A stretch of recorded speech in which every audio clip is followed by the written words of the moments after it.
Hi, I'm Kristen Goodwin. On this episode of the Fox News Rundown, the first 2 days of the Democratic National Convention offering up big names and a few surprises. But will it be enough to unite the party and win over those coveted independents? Fox News Radio's national correspondent Jared Halpern and Fox News Radio's political analyst Josh Kraushaar break down the biggest moments and look ahead to this evening.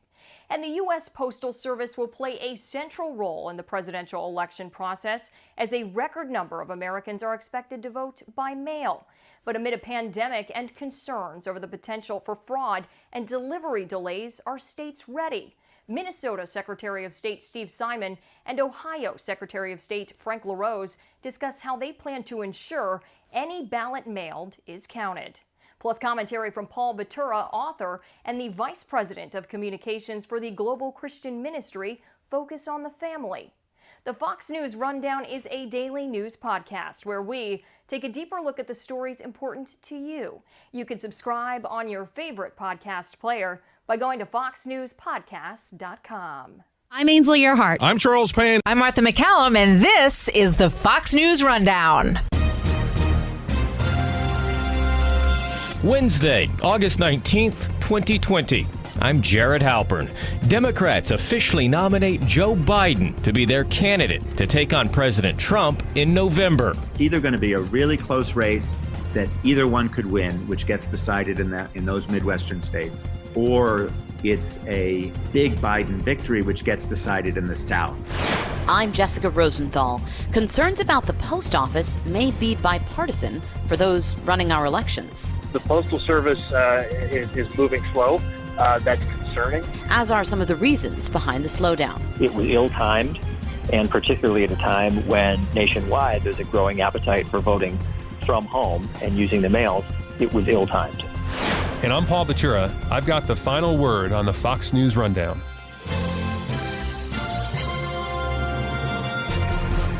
The main agenda item at any party's political convention is to nominate a candidate for president. That was done at the Democratic National Convention Tuesday night. A roll call vote, state by state, territory by territory, casting their votes, culminating in the official nomination of Joe Biden. Vice President Joe Biden has officially been nominated by the Democratic Party as our candidate for President of the United States. Of course, in the modern era, with little drama about who will claim the nomination, political conventions serve as a 4-day infomercial, an ad for the party, for the ticket. Arnon Mishkin is the director of the Fox News Decision Desk. He joined me and Fox News radio political analyst Josh Kraushaar to chat about the idea of the message, who Democrats are trying to sell to turn their fortunes around from 4 years ago. Having watched the first two nights of the convention, I would say that the two groups they're trying to target the most are number one, minorities, and number two, young people. And it was a bit surprising to me for the first night. And then I realized, no, if you look at the polling, there is some evidence of some weakness and enthusiasm amongst the minority groups, even though I think Biden is getting the bulk of them. But the question is, to what extent will they turn out to vote, particularly this year, given COVID, given the questions about mail-in balloting and the like. And the second group, which is very lukewarm to Biden, and you see it in the polling, is young people. And I think they've done a number of the different segments where they have clearly, in terms of the people they featured, the kind of music they've played, to basically try to reach those millennials or Gen Z who are voting for the first or the second time. So I think those are the two groups that they were targeting in their ads. I think there have been two core messages that the convention has been trying to send. The first message is Donald Trump is a bad president. He is responsible for COVID. He's responsible for every bad thing that's going on. And I think that's the appropriate message in an election, which I think is very much a referendum on Donald Trump. And the second message that comes through is Joe Biden is a really nice guy. The other thing and you talk about sort of this idea that, they're trying to sell Joe Biden as a very likable guy. That came across in the video presentation narrated by Cindy McCain, the widow of the late Senator John McCain, obviously a Republican, the 2008 Republican nominee for president. She stopped short of endorsing Joe Biden, but does that kind of message, hearing from those types of figures in the Republican establishment, move the needle at all for perhaps Republican voters who may, from maybe foreign policy or style or substance, just not be all the way there with President Trump? I think they're clearly trying to do that. There was a thought. Is it a small universe of people? Yeah, I think it really is a small universe of people, but there is a universe in the middle that's sort of independent leaning, or Republican leaning independents that do find that appealing. And then there's a large universe in the middle that likes bipartisanship. Bipartisanship doesn't sell in primaries, but in general elections, there's probably 2 or 3% that kind of really likes bipartisanship. I think it was one of the reasons Mitt Romney looked like he had a potential advantage over President Obama in 2012, was because he was able to say, had a real track record of bipartisanship. And even though Obama had a great rhetoric about bipartisanship, the track record of his first term did not suggest a lot of bipartisanship. Hey, Arnon, so we didn't hear a lot about the running mate, Senator Kamala Harris. We will hear her tomorrow night. I'm sure there's going to be a much renewed focus in the next 2 days. But any evidence on where she helps the Biden ticket and what she does for the nominee? I think that, heading into this thing, there was a sense that there was a question of whether or not she would help with the African-American vote. And it isn't totally clear. I think the jury is still out. She was clearly not one of the people who were being considered for vice president who had really solid support amongst the African-American community. But nonetheless, she has made a lot of outreach to that group, and she may be effective there. I think the most important thing from the Biden perspective about the Kamala Harris decision was that she's fine. And that it was not a big surprise. Everyone sort of had thought she was the natural person for the ticket. When she first ran, they thought she was really running for vice president. And so I think that sort of underscored the idea that I'm Joe Biden and it will be a normal 4 years. There won't be anything really surprising. It'll be fine. So I think from that perspective, it may have helped. The polling there's still no really good polling because you have to wait for it to settle for a few days to really be able to poll this. But the initial signs suggested that the public was fine with it. And she has so far not made a big gaffe. Where is this race over the next 3 months going to be decided? You talk sort of about the persuadables and how small or large that population may be. Is there a region where this race ultimately is decided that sort of speaks to those demographics that are still persuadable in this race? I think that where the race is going to be decided is, who is the next president? It gets decided in the upper Midwest. The traditional battleground states or swing states of Pennsylvania, Michigan, and Wisconsin, maybe Ohio, maybe Iowa, possibly. I think that's where the race gets decided. The big question mark about this race, because right now I think you have a choice. It's either going to be a really close race that either one could win, which gets decided in those Midwestern states, or it's a big Biden victory, which gets decided in the South, meaning Florida, Georgia, North Carolina, and Texas. I don't think Biden's going to carry all of those states. He may even carry none of those states, but I think the Biden strategy is sort of, let's make sure we win the upper part of the country, the big swing states, and let's make sure the Trump people are spending a lot of time and a lot of money in Texas and Florida, North Carolina and Georgia, which will decide if it's a landslide or a small or a very close election. What states, we talk about the Midwestern states, you just went over the political and demographic math there, but it does feel like there's a new wave of traditionally Republican states that could be in play this November. I'm thinking Arizona, Georgia, maybe even Texas. Do you think Biden, what is sort of the upper limit of how Joe Biden could stretch the map if everything goes his way? Oh, if everything goes his way, it would be a very significant victory. I mean, I think he is within striking distance in Florida, Georgia, North Carolina, Texas, definitely Arizona, and I don't see other sort of traditionally Republican states where he is seriously within striking distance. And even in those states, I think a lot of them are what I call Democratic fool's gold. Historically, Democratic fool's gold. They'll think they could win. They'll spend a lot of money there, and that's going to be a waste of money.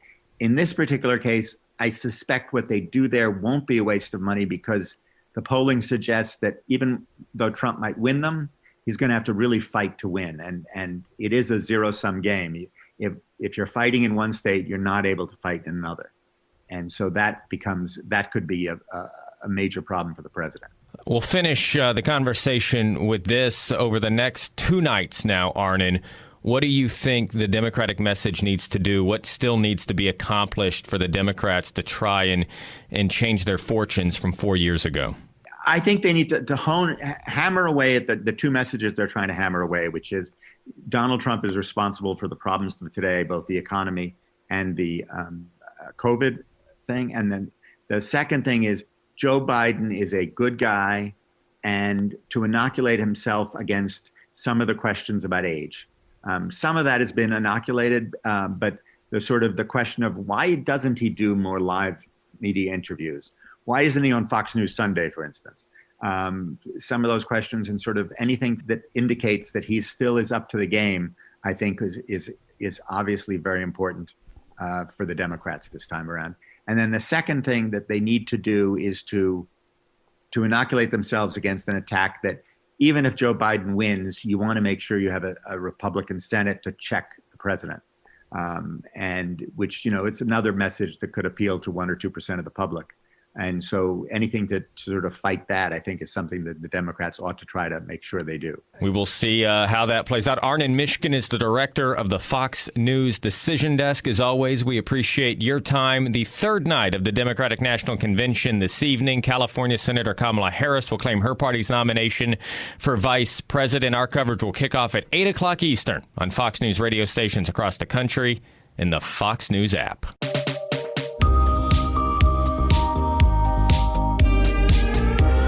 This is Paul Batura with your Fox News commentary. Coming up. The Postmaster General is supposed to testify before a Senate committee Friday and a House committee Monday after concerns about the Postal Service got wrapped up in concerns over voting, mostly because many of us may end up voting by mail due to concerns over the virus.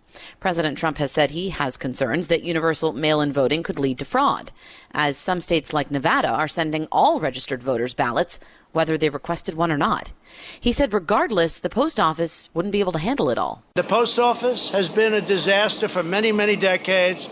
We want to strengthen the post office, make it good. It lost $78 billion over a relatively short number of years. $78 billion. I want to strengthen the post office, and we can do it. Attention then turned to the post office and the Postmaster General, Louis DeJoy's restructuring efforts, which included the reduction of mailboxes and sorting machines and a reduction in some office hours and overtime.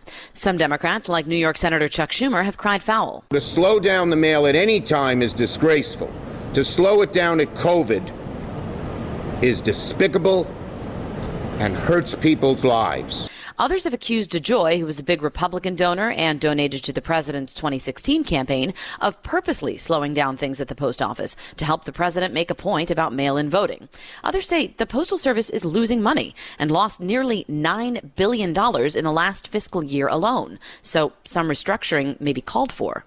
Mark Dimenstein is the president of the American Postal Workers Union, and he doesn't agree with that. Postal Service has a burden from 2006 that nobody else has in the public or private sector of pre-funding retiree health care costs 75 years into the future. That's for people that weren't even born yet. So a lot of these are paper losses. If you take out that pre-funding mandate, actually the post office made money in most of those years. Democrats have argued the Postal Service needs more funding and that states need more money for mail-in ballots. DeJoy is scheduled to appear before congressional committees Friday and next Monday.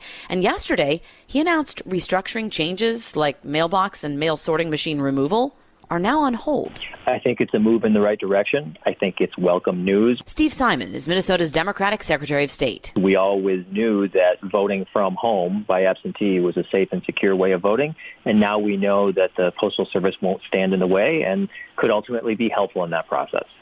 Now, before Mr. DeJoy issued his statement Tuesday, the USPS had sent most states, including yours, letters saying that due to state rules, they may not be able to get all the mailed-in votes to elections officials in time to be counted on Election Day. I think you said you weren't that worried, right? Because a judge in your state has ruled that as long as a ballot was postmarked by Election Day, it would count up to 1 week after the election? Yeah, that's right. And the letter left that part out, which is why I'm not sure what the purpose of the letter really was. But in the end, we have a standing court ruling for this year and this year only, very on brand for 2020, that says that in Minnesota, the normal rule will be altered.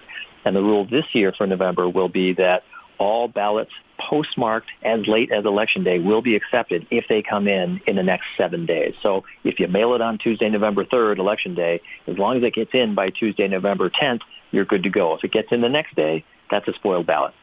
So, but that must mean there are some real concerns that we won't have results on election night, right? Because so many more people have expressed an interest in voting by mail. Well, what it means is we won't have final results on election night. By definition, in Minnesota, it won't be until 7 days later that we have all the results, but I strongly suspect we'll know the vast majority of outcomes on election night. And the reason for that is we'll be announcing as soon as we can, either on election night or very shortly thereafter, how many outstanding absentee ballots there are per legislative district. That's our goal anyway. So that if candidate A is ahead of candidate B by 1,000 votes, let's say, on election night, but you know very close in time to election night that there are only 700 outstanding absentee ballots, you can probably call that race for candidate A, because even if all the absentee ballots that were outstanding went for the other candidate, it wouldn't impact the results. So we think the outcomes will be known. The vast majority of them will be, just not the margin and the final vote totals. Now, let's get back to the post office for a second. You are quoted as saying that of Postmaster General Louis DeJoy's restructuring changes, which on Tuesday he said are on hold, that the effects of those seem suspicious. And I wanted to follow up with you about what you mean. Do you think the Postal Service was, trying to manufacture a delay or even God forbid, like a malfunction in the election?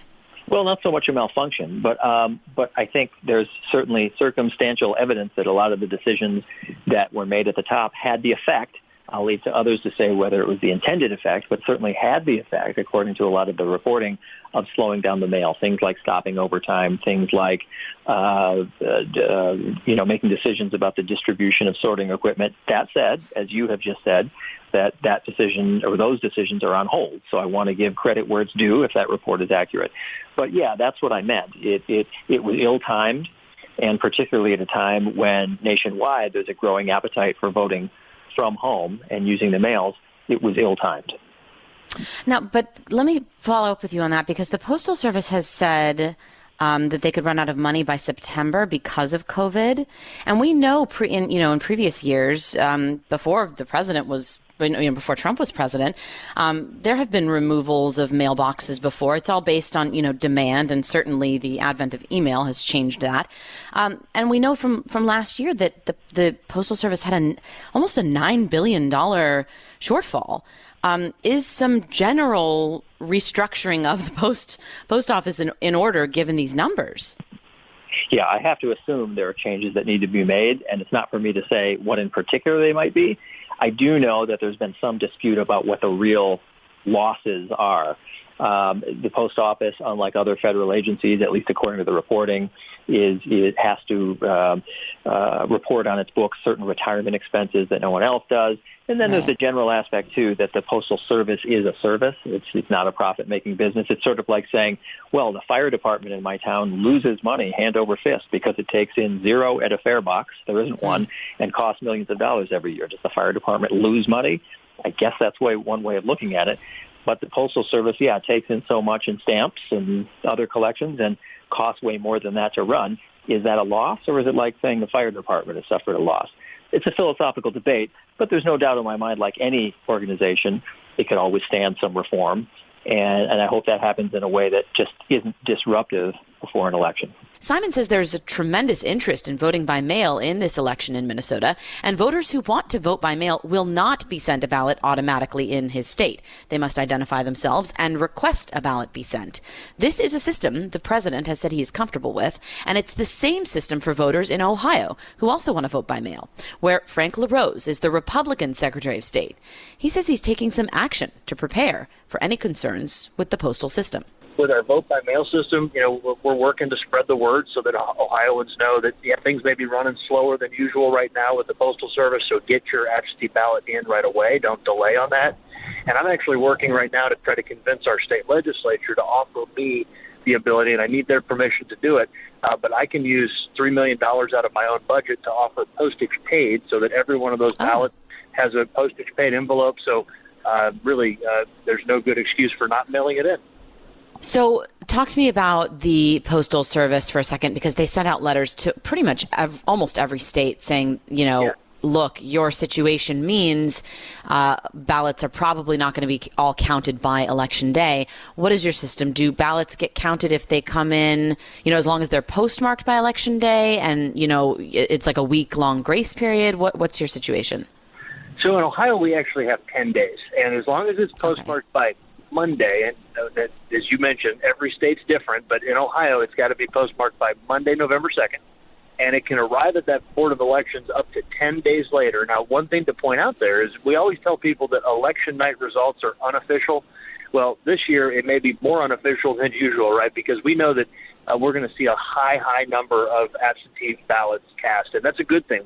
We want Ohioans to do that. But that means that ballots could continue to arrive on Wednesday, Thursday, Friday for 10 days after the election. And so when the results change between election night and then a few weeks later when the official total comes out, that doesn't mean that something nefarious is happening. In fact, that is the very manifestation of our commitment that every vote counts, every voice matters. And so those legally cast absentee ballots will be counted days after. But you're right to mention, the Postal Service is moving slow. That's concerning. As a member of the National Association of Secretaries of State, we've been asking for a meeting with the Postmaster General, and my message, when hopefully I have the chance to talk to the Postmaster General, is this. Process improvements and efficiency improvements are great. I'm sure that there are things that need to be improved about the way the Postal Service operates, but to the extent that those are disruptive, we just can't be doing that between now and Election Day. Those are great changes to make maybe in December when we're past this election. But what we can't have is, the post office trying new ways of doing business, but that having a detrimental impact on elections. That's just not acceptable. And the Postmaster General actually just released a statement saying just that they are not going to be removing they're not going to be removing mailboxes. They're not going to be taking out mail sorting machines. They're expanding their leadership team on handling ballots for the election. So it sounds like he's heard folks like you. So that's important, and I'm glad to hear that. The Postal Service is essential to elections administration. It's a big part of the way we run elections. As I said, in just a normal election, and nothing's normal in any of our lives right now, up to a quarter of Ohioans that vote are going to vote absentee in just a normal election. So 1 out of 4 voters can expect to mail their ballot in. That number is going to go higher this year. I think it could be as much as twice as high. And I want to, for Ohioans that have this first experience voting absentee, I want it to become a lifelong habit for them. So I want to make sure that it's a smooth experience for them. And they can, by the way, one of the things that Ohioans need to know is that you can track your ballot by going to voteohio.gov. And it's just like tracking a package you order online. And so you can rest assured that your vote was counted and it was received by the Board of Elections. Frank LaRose, thank you so much for your time. Hey, thank you. Really appreciate it. Take care, Jessica.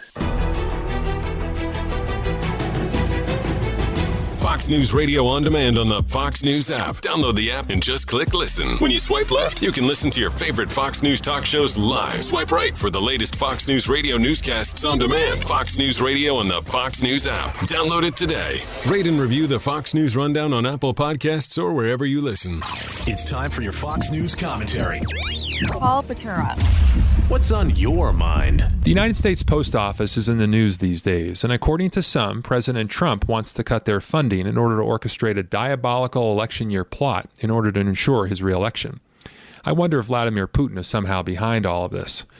Based on this wild theory, mail delivery will be so slow by November that ballots processed through the Postal Service won't arrive in time to be counted for the 2020 presidential election.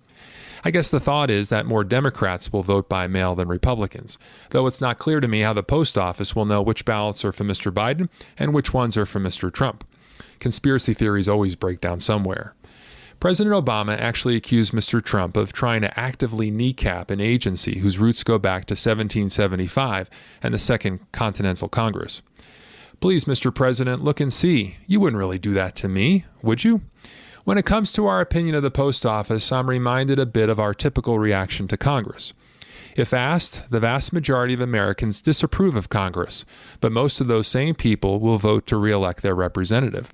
We don't like Congress, but we like our congressman or congresswoman. In the same way, I think most of us agree the post office is a massive, poorly run bureaucratic bungle. It lost almost $9 billion last year, its 13th consecutive year of being in the red. But I sure like our mailman here in Colorado Springs.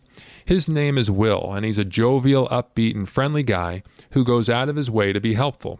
He even gives our kids candy every now and again. President Trump isn't trying to sabotage the post office. He's concerned about voter fraud and wants to make sure the ballots are secure and every legal vote counted.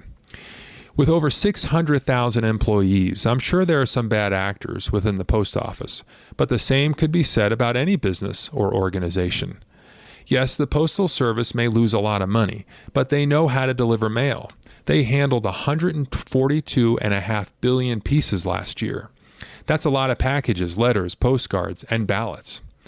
It's been almost 60 years since the Marvelettes rode "Hey, Mr. Postman" to the top of the Billboard charts. But their verse seems to now be the latest liberal vice and conspiracy theory. You'll remember the Motown hit ends with this pithy lament. "So many days you passed me by, see the tear standing in my eye. You didn't stop to make me feel better by leaving me a card or a letter." I think we'll feel better when we get through the rest of 2020, when the election is over and the coronavirus has finally abated. By the way, I think it's pretty amazing that for just 55 cents, the post office will deliver a letter thousands of miles for me. But shh, please don't say anything. I think maybe that's why they're losing so much money. I'm Paul Batura.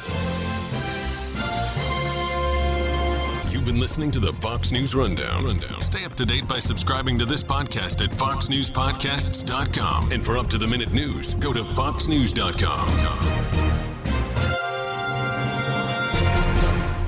From the Fox News Podcasts Network, subscribe and listen to the Trey Gowdy Podcast. Former federal prosecutor and four-term U.S. Congressman from South Carolina brings you a one-of-a-kind podcast. Subscribe and listen now by going to foxnewspodcasts.com.